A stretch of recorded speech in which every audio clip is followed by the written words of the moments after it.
So, are you team Botox or are you team Dysport? Now, the answer may not be as straightforward as you think.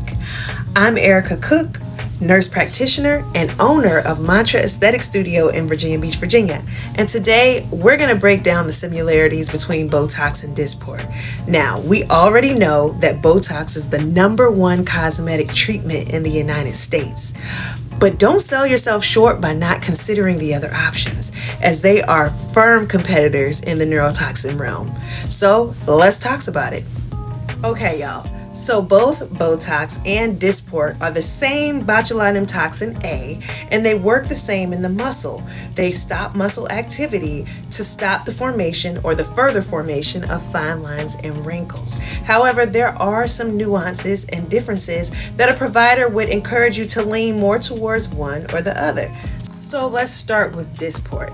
So Dysport, interestingly enough, is only FDA approved for the glabellar regions, the frown lines, the 11s, however you want to call them, your angry lines, okay? But it is frequently used off-label in the same ways that Botox, Xeomin, and the other neurotoxins are. Dysport is a little bit stronger than Botox, and it also has a faster onset action, about 2 to 3 days. So instead of that 7 to 10 to 14 day period that we talk about with Botox, this would be in a matter of a couple of days. Also with Dysport, the particle size is smaller. So what does that mean? Speak English, right? So that means that it's best for treating larger muscles. Your forehead, again, your glabella, or anything that you want to make sure that you get a diffuse coverage of the neurotoxin.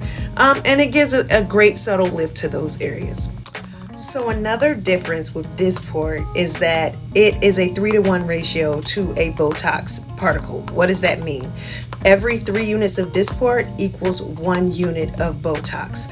So the 3 units of Dysport actually is what gives you a little bit of a stronger coverage, but it also tends to be priced a little bit differently in some med spas. Some med spas may charge $450 to $650 per unit of Dysport, whereas some may just do the 3-to-1 calculation and convert it over to Botox units before they even charge you.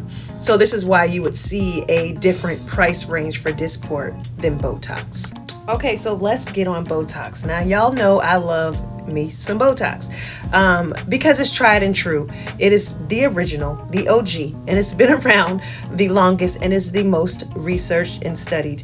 However, just because it is the first does not necessarily make it the best option for individuals and your individual needs. And this is why I do these videos, so that you have the knowledge to then make an empowered decision for yourself on what treatments you would like. So with Botox, it is very good for targeted specific treatments and small areas. The particle size is a little bit bigger, so it doesn't spread as much. So this is why you may need a little bit more coverage along a forehead with Botox than you would with Dysport, because you're getting less of a spread. This also means that it's great for off-label use in small muscles, such as your DAOs or your bunny lines. It won't spread as much.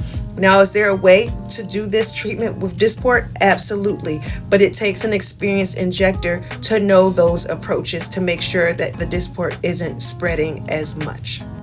Again, you're going to see your results last around 3 to 4 months. Remember, dose equals duration, so you have to get the right dose to get that extended duration, as well as it takes 7 to 14 days for Botox to fully kick in. So a lot of us say do not love or hate your Botox treatment for 7 to 14 days. This would be compared to Dysport's 2 to 3 days. However, most injectors choose not to touch up still for the 14 days, just because it's customary, and also you want to make sure that everything has been completed, has manifested before you start adding more toxin, because you could overdose someone and wind up, not overdose, but give them too much in one area. Watch my words. Give them too much in one area by retreating or touching up too early, and you may actually cause an unwanted side effect. All right, y'all. So we're back to the original question. Are you team Botox or are you team Dysport? Now, don't drive yourself crazy trying to figure this out, because honestly, there is no right answer. But you do want to choose one that aligns a little bit closer with your personal lifestyle and your beauty goals. And if you're still having trouble figuring that out, that's okay. You can see an experienced injector near you, and they can talk you through making the choice. And if you happen to be in Virginia Beach or the Hampton Roads area, come see your girl MP Erica at Mantra Aesthetic Studio, and we can talk about which one aligns most with what you're looking for. Again, this is another episode of Talking Talks with MP Erica. Take care.